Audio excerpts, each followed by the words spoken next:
Good morning dear students. पिछली class में हम लोगों ने डिस्कस किया था परवलय, और परवलय से रिलेटेड जितने ग्राफ बन सकते थे उन ग्राफ्स को डिस्कस किया। आज हम लोग आगे डिस्कस करने जा रहे हैं अति परवलय। अति परवलय में x और y में इस प्रकार का रिलेशन होता है, और इसका जो ग्राफिकल रिप्रेजेंटेशन है वो कुछ इस टाइप से होगा।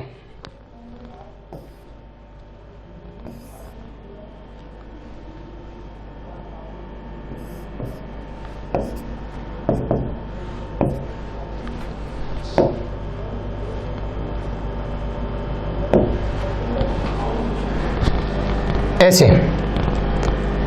आप यहां पे x इक्वल टू 0 रखते हो तो देखिए इसको मैं ऐसे लिख सकता हूं x square upon a square is equal to y square upon b square is equal to 1। ठीक है, और आप यहां पे y को 0 रखते हो तो y 0 रखते हो तो x बराबर क्या आता है, x स्क्वायर बराबर a square, then x is equal to plus minus a. तो y 0 कहां होगा, ये देखिए ये x अक्ष है, ये y अक्ष है, तो y 0 होगा x अक्ष पर, तो x बराबर प्लस ए और x बराबर माइनस ए पर। ठीक है, तो ये ग्राफ कुछ इस प्रकार से होगा।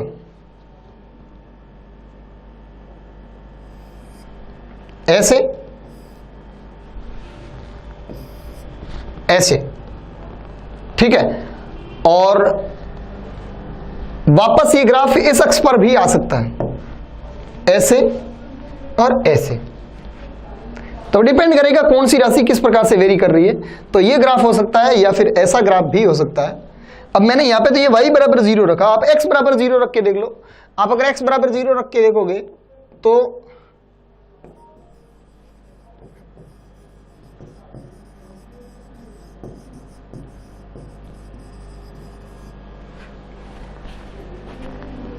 यहां पे आपने x बराबर 0 रख दिया तो y स्क्वायर बराबर माइनस बी स्क्वायर आ जाएगा, और उसका माइनस बी का अंडर रूट पॉसिबल नहीं है, इमेजिनरी वैल्यू होगी। तो इस इक्वेशन के लिए तो ये ग्राफ होगा, और एक इक्वेशन ये भी तो हो सकती है, वो होगी y square upon a square minus x square upon b square equal to 1। अगर ये इक्वेशन है तो फिर उसका ग्राफ ऐसे ऊपर आ जाएगा, ऐसे। ठीक है, तो ये तो आपको ध्यान में रखना है। अगर कहीं कोई ऐसा शेप अगर आपको कहीं पूछा जाता है तो ये ग्राफ आपके सामने होना चाहिए। क्लियर? नेक्स्ट, आयताकार अति परवलय। आयताकार अति परवलय की जो इक्वेशन होती है वो होती है x into y is equal to c square. x into y equal to c square, then y is equal to constant upon x, यानी y is inversely proportional to x। ये आयताकार अति परवलय के ग्राफ को प्रदर्शित करेगा। तो आयताकार अति परवलय का जो ग्राफ होता है वो कैसा होता है, तो वो ग्राफ कुछ इस प्रकार से होता है।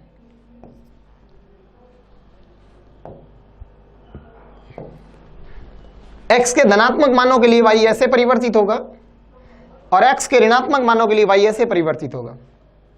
तो ये आयताकार अति परवलय का ग्राफ है। क्लियर? आप वैल्यूज पुट कर करके देख ले।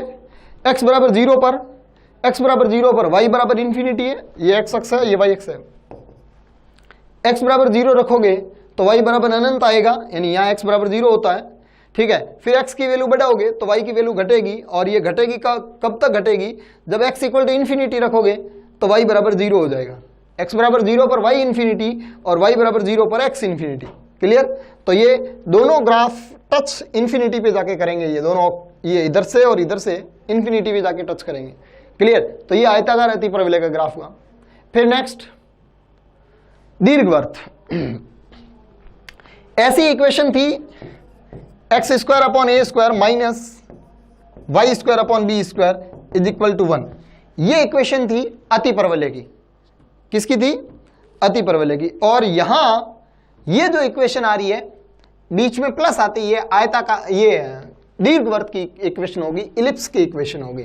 ठीक है, तो दीर्घवृत्त का ग्राफ कैसा होता है? दीर्घवृत्त का ग्राफ होता है कुछ इस प्रकार से।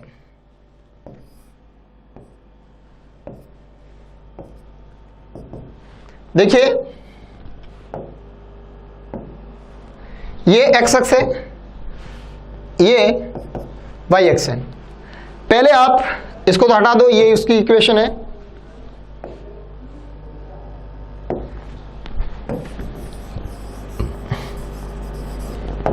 देखें, अगर मैं यहां पे y बराबर 0 रखता हूं तो x बराबर प्लस माइनस a आएगा।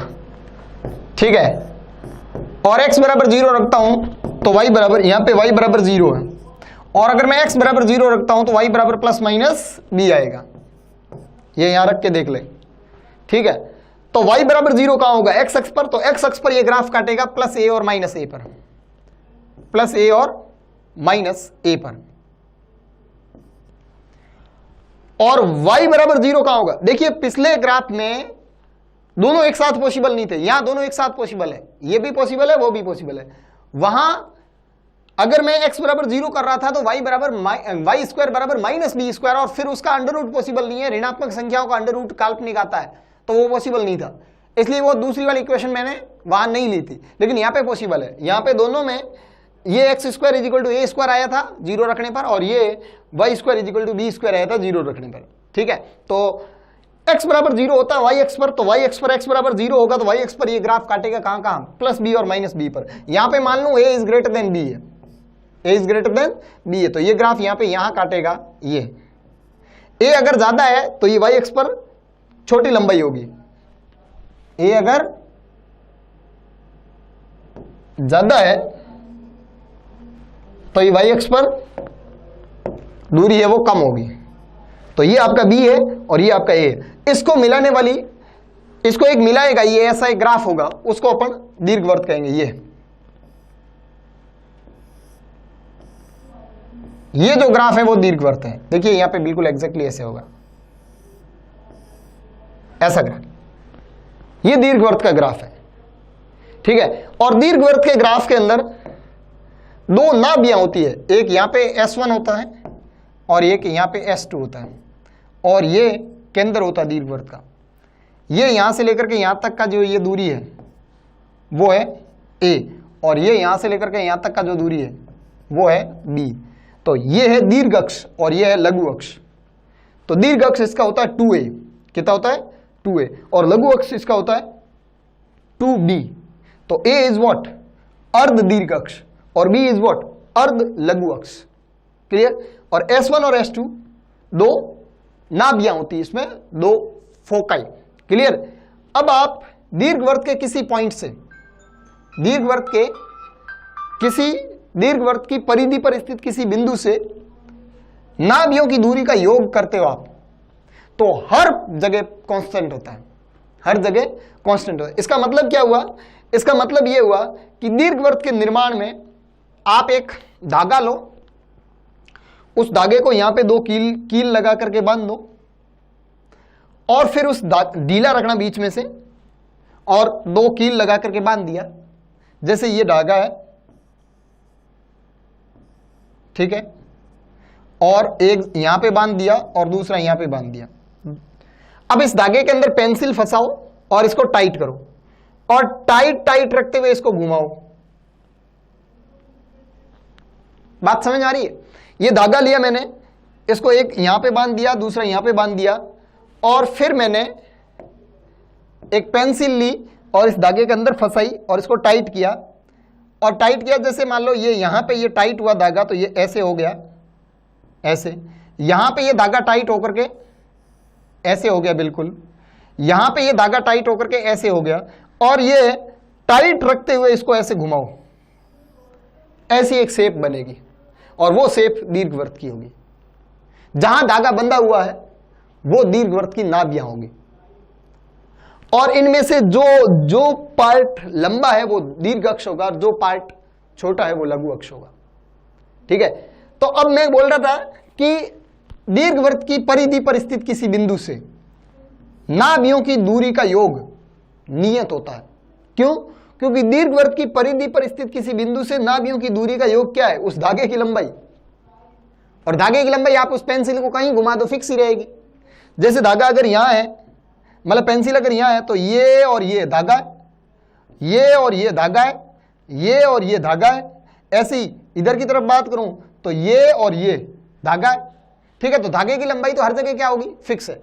तो ये दूरी यहां से यहां और प्लस यहां से यहां नियत रहेगी हर पॉइंट पर, परिधि पर स्थित हर बिंदु के लिए, ठीक है। तो ये अगर ये पॉइंट P है तो S1P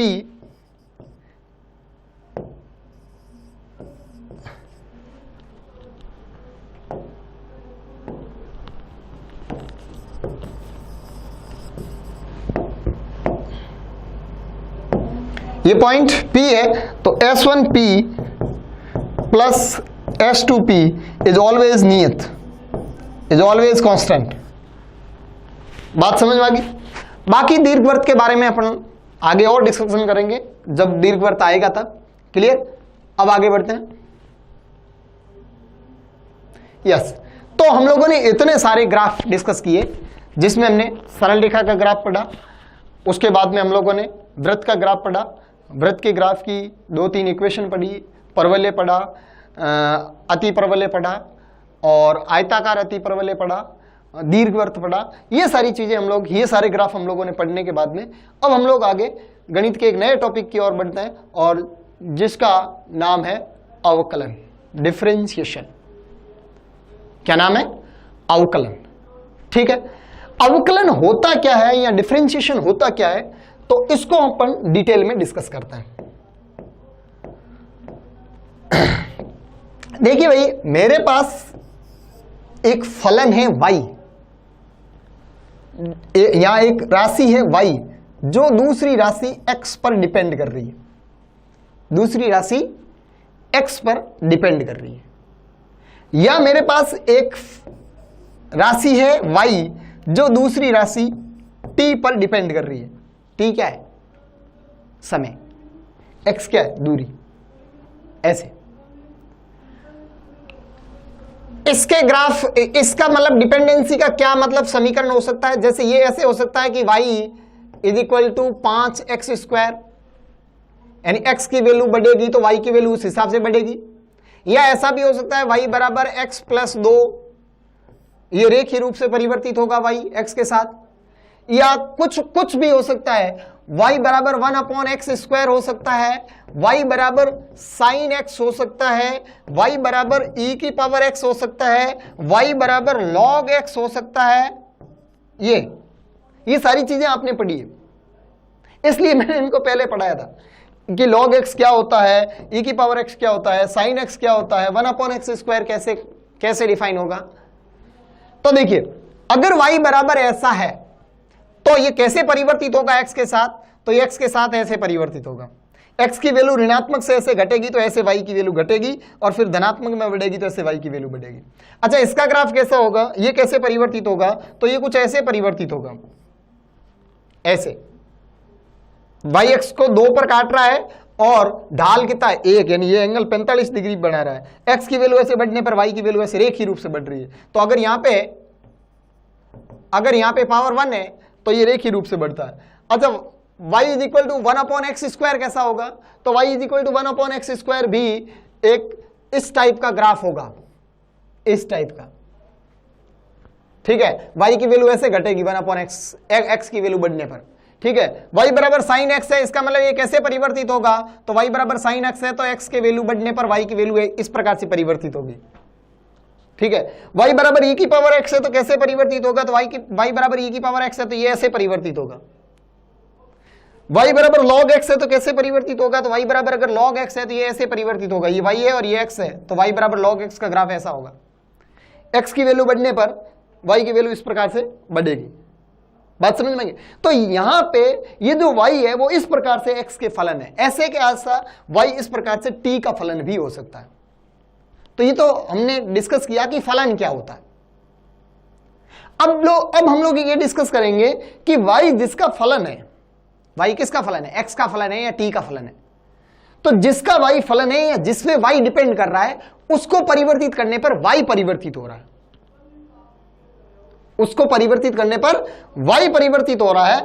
तो अब हम लोग इस परिवर्तन को समझाने के लिए या इस परिवर्तन की जो दर है इसको समझाने के लिए यहां अवकलन को लाते हैं। अवकलन का मीनिंग क्या है तो वो हम लोग डिस्कस करते हैं। अब देखिए आप, मैं इसको पूरे को वापस रफ करूं।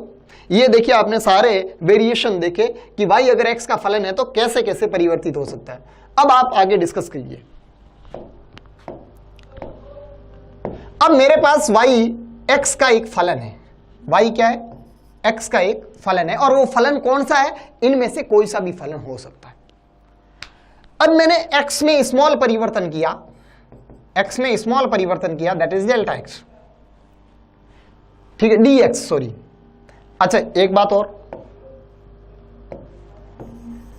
मैंने x में परिवर्तन किया डेल्टा x, कितना परिवर्तन किया? Delta x। तो उसके रिस्पेक्ट में y में जो परिवर्तन हुआ वो डेल्टा y हुआ। x में डेल्टा x परिवर्तन किया तो y में डेल्टा y परिवर्तन हुआ। तो x में एकांक परिवर्तन करूं, देखिए x डेल्टा x परिवर्तित होता है तो y डेल्टा y परिवर्तित होता है। अगर x एकांक परिवर्तित होता है तो y delta y upon delta x परिवर्तित होता है। ये y का x के सापेक्ष परिवर्तन की औसत दर है। ये क्या है? औसत दर, ठीक है। अब आपने x को बहुत छोटा परिवर्तित किया, बहुत छोटा, x को बहुत ही कम परिवर्तित किया है, तो उसको डेल्टा x न लिख करके आप dx लिखते हो। क्या लिखते हो उसको? dx। जब x में अल्प परिवर्तन किया, dx इज व्हाट? अल्प परिवर्तन, अल्प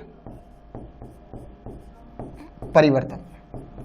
तो आपने x में अल्प परिवर्तन किया है तो डेफिनेटली y में भी बहुत छोटा परिवर्तन होगा, ठीक है। और इस परिवर्तन को अपन एकांक परिवर्तन को या परिवर्तन की दर को अगर दर्शाते हैं तो परिवर्तन की दर वो हो जाएगी dy by dx। ये क्या है? x के सापेक्ष y में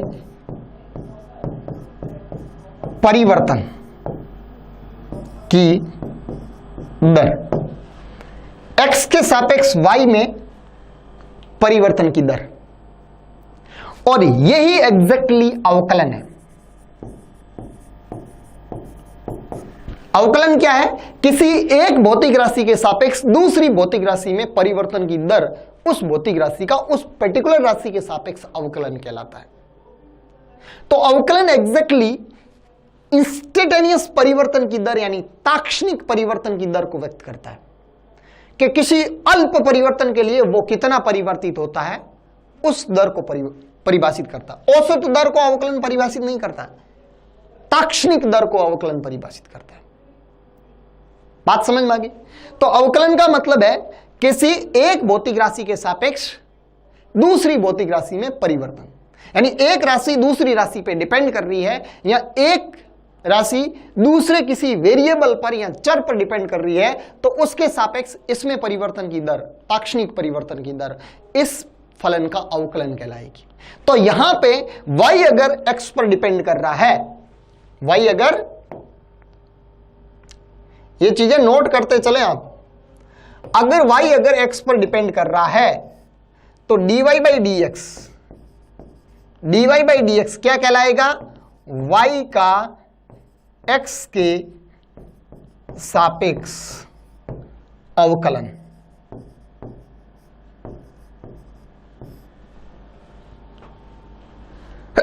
y का x के सापेक्ष अवकलन, ठीक है।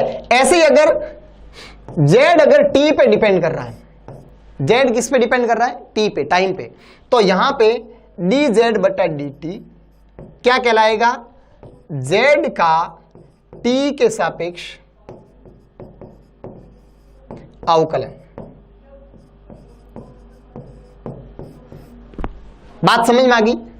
तो अवकलन एग्जैक्टली परिवर्तन की दर है। अवकलन एग्जैक्टली क्या है? परिवर्तन की दर है, ठीक है। तो अब देखिए, मान लो मेरे पास y बराबर एक्स स्क्वायर है, y बराबर क्या है, एक्स स्क्वायर, ठीक है।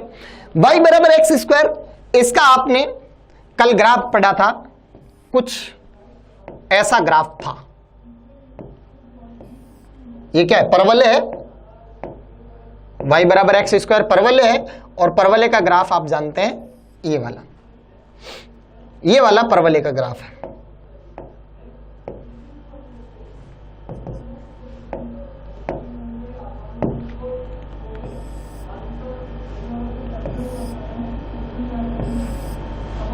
ये इधर की तरफ x है और इधर की तरफ y है, ठीक है, और ये इसका ग्राफ है।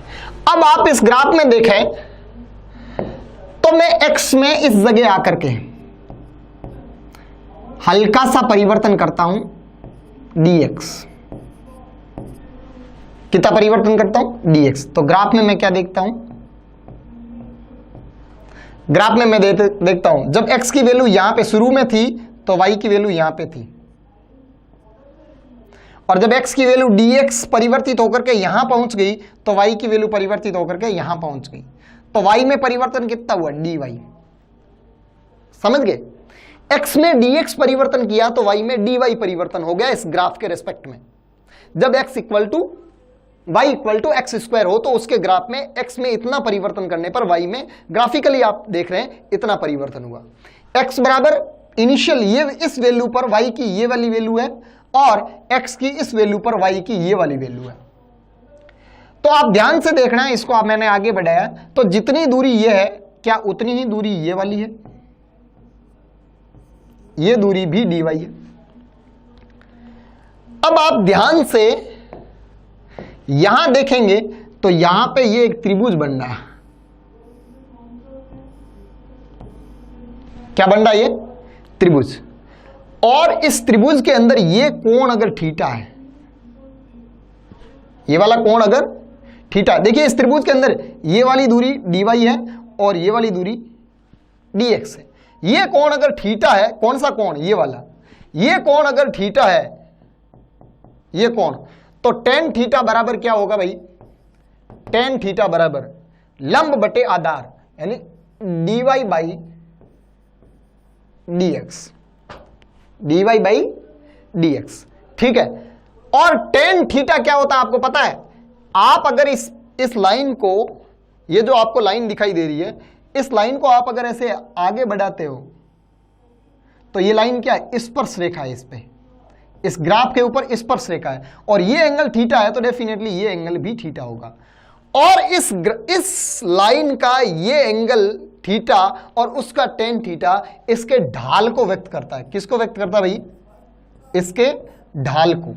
तो इसका मतलब यहां पे ये हुआ, अच्छा किसी भी ग्राफ पर, किसी भी वक्र पर खींची गई स्पर्श रेखा, किसी भी वक्र पर खींची गई स्पर्श रेखा एक्स अक्ष के साथ जो कोण बनाती है, उस कोण का टेन थीटा उस बिंदु पर ढाल को व्यक्त करता है। उस कोण का टेन थीटा उस बिंदु पर ढाल को व्यक्त करता है। किस बिंदु पर ढाल, जिस बिंदु पर स्पर्श रेखा खींची है उस बिंदु पर ढाल को व्यक्त करता है। तो मैंने इस पॉइंट पर जो स्पर्श रेखा खींची है वो ये है, और ये स्पर्श रेखा एक्स अक्ष के साथ थीटा कोण बना रही है, तो ये थीटा टेन थीटा हो, इसका ढाल टेन थीटा होगा, और ये ढाल ही क्या होगा, dy बाई डी एक्स। और dy बाई डी एक्स क्या है, इस फलन का x के सापेक्ष अवकलन, इस फलन का x के सापेक्ष अवकलन। तो अगर आपको किसी ग्राफ का समीकरण दिया हुआ है, जैसे इस ग्राफ का समीकरण दिया हुआ है, और आपको इस ग्राफ का अगर ढाल पूछा जाता है, तो आप इस ग्राफ का सीधा सीधा, या इस ग्राफ में जो वैल्यू जिस वैल्यू पे डिपेंड कर रही है उसके सापेक्ष उसको अवकलित कीजिए, आपको सीधा सीधा उस ग्राफ का ढाल मिल जाएगा। उस ग्राफ का क्या मिल जाएगा, ढाल। तो अवकलन किसी वक्र का ढाल कैलकुलेट करने में काम आता है। समझ में आ गई बात, ठीक है। तो अब ये कोई वक्र मान लो, मैं एक और वक्र बनाता हूं जिसका समीकरण मुझे नहीं पता, लेकिन देखिए वक्र कुछ इस प्रकार से, ये ऐसा वक्र है, इधर की तरफ ये y है और इधर की तरफ ये x है। तो देखिए यहां से लेकर के यहां तक इसका ढाल फिक्स है, नियत है इसका ढाल। तो आप यहां पे dy बाई डी एक्स निकाल लो, यहां पे dy बाई डी एक्स निकाल लो, यहां पे dy बाई डी एक्स निकाल लो, बराबर आएगा। और इस पॉइंट पर आप देखते हो ढाल कितना है, 0। तो किसी टेढ़े मेढ़े वक्र का किसी पर्टिकुलर पॉइंट पर आपको अगर ढाल निकालना है तो पहले तो उस पॉइंट पर स्पर्श रेखा खींचो, और वो स्पर्श रेखा क्षैतिज अक्ष के साथ जो कोण बनाती है उस कोण का tan थीटा ढाल होता है। तो ये स्पर्श रेखा खींची मैंने, ये स्पर्श रेखा बिल्कुल क्षैतिज है, तो क्षैतिज अक्ष के साथ कोण कितना होगा, 0, तो इसका ढाल कितना होगा, 0। इसका मतलब y का इस पॉइंट, इस x बराबर x नॉट पर अवकलन है ना dy बाई डी एक्स, वो 0 है। dy बाई डी एक्स क्या है, 0। y का x बराबर x नॉट पर अवकलन कितना है, 0। ऐसे यहां पे अवकलन कितना है, 0। ऐसे यहां पे अवकलन कैसा है, पॉजिटिव, यहां पे अवकलन कैसा है, नेगेटिव। बात समझ में आ रही है, ठीक है। यहां अवकलन पॉजिटिव है, यहां अवकलन नेगेटिव है, यहां अवकलन 0 है, यहां 0 है, यहां पॉजिटिव है। देखिए यह ढाल धनात्मक, मतलब अवकलन मतलब ढाल, इसका अवकलन का क्या मतलब है, ढाल, ठीक है। तो जितना इसका ढाल होगा वही इसका क्या होगा, अवकलन होगा। बात समझ में आ गई, क्लियर। तो हम लोग नेक्स्ट आगे डिस्कस कर रहे हैं कि अवकलन का आगे क्या मीनिंग होता है, क्लियर। अब देखें, तो आपको अवकलन का बेसिक मीनिंग समझ में आया।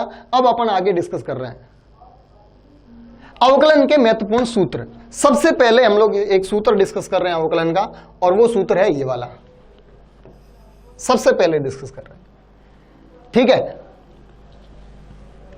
यहां पे हम लोगों ने जो अवकलन पढ़ा है कि y is a function of x, y अगर x का फलन है तो इसका अवकलन होगा dy बाई डी एक्स। ये dy बाई डी एक्स किसका अवकलन है, ये y का x के सापेक्ष अवकलन है। अब मेरे पास मान लो y बराबर है x की पावर n। अभी आपने देखा था जस्ट पिछली स्लाइड में मैंने माना था y बराबर एक्स स्क्वायर, ठीक है। तो यहां पे मैं मानना हूं y बराबर x की पावर n है। y बराबर x की पावर n है तो इसका जो dy बाई डी एक्स होगा, dy by d x, dy by d x में d बट्टा डी एक्स अवकलन ऑपरेटर कहलाता है। यानी ये d बट्टा डी एक्स जिसके सापेक्ष गुणा होता है उस फलन का अवकलन कर देता है x के सापेक्ष। अगर वो फलन x पे डिपेंड नहीं कर रहा है तो उसका अवकलन 0 कर देगा, और अगर x पे डिपेंड कर रहा है तो उसका अवकलन जिस हिसाब से अपन अभी डिस्कस करेंगे वैसे करेगा, क्लियर। तो अब आप ध्यान से देखें, d बाई डी एक्स और y की जगह क्या है, x की पावर n, y की जगह क्या है, x की पावर n। तो d by d x of x की पावर n, इसका मतलब है x की पावर n का x के सापेक्ष अवकलन, x की पावर n का x के सापेक्ष अवकलन। और x की पावर n का x के सापेक्ष जो अवकलन होता है, ये सीधा फॉर्मूला आप ध्यान रखना कैसे होता है। तो आप ध्यान दें, जो पावर है उस पावर को आगे ले आओ, n आगे ले आए, फिर आप लिखो x, और जो पावर है उसमें से 1 कम कर दो। ये इसके अवकलन का सूत्र हो गया। x की पावर n का अवकलन क्या हुआ, x की पावर n का x के सापेक्ष जो परिवर्तन की दर है वो है n x की power n minus 1, n x की पावर n माइनस 1। अब मैं डिफरेंट इस फॉर्मूले पर डिफरेंट एग्जाम्पल लेकर के आपसे अवकलन की प्रैक्टिस करवाता हूं। ध्यान दें, आप देखिए आपके पास देखिए, पहला एग्जाम्पल लेता हूं मैं, एग्जाम्पल है ये सारे। पहला एग्जाम्पल, आपके पास y बराबर x है। क्या है आपके पास, y बराबर x। y बराबर x मतलब x की पावर कितनी है, 1। आप इसका अवकलन करना चाहोगे dy by d x that is equal to d बटा डी एक्स अवकलन ऑपरेटर है, और y की जगह क्या रखूं मैं, x रखूं। x की पावर कितनी, 1, ठीक है। ऐसे तो मैं देखूं तो ये dx बटे dx से कट करके 1 आएगा, बिल्कुल 1 आना ही चाहिए, लेकिन फॉर्मूले से अगर देखूं तो जो पावर होती है वो आगे आ जाती है, ये 1 आगे आ जाएगा। फिर लिखते हैं x और फिर 1 माइनस 1, पावर में से 1 कम कर देते हैं, तो ये हो जाएगा 1 इंटू एक्स की पावर 1 माइनस 1 0। और किसी की पावर 0 क्या होता है, ऑलवेज 1 होता है, तो यहां से ये हो जाएगा 1 इंटू 1 दैट इज 1। बात समझ में आ गया। अब इसका मीनिंग क्या है आप ये समझने की कोशिश कीजिए। अभी आप जानते हो y बराबर x का जो ग्राफ होता है, y बराबर x का जो ग्राफ होता है वो सरल रेखा होगी, और वो सरल रेखा कैसी होगी देखिए ध्यान से।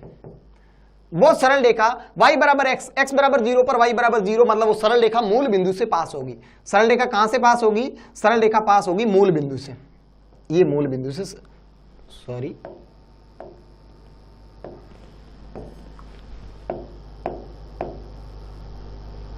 ये सरल रेखा मूल बिंदु से पास हो रही है। अच्छा, ये जो ग्राफ है इसकी मैं तुलना करूंगा y बराबर mx प्लस सी से, mx प्लस सी से, तो बताइए c यहां पे कितना है? 0, इसलिए ग्राफ मूल बिंदु से पास हुआ।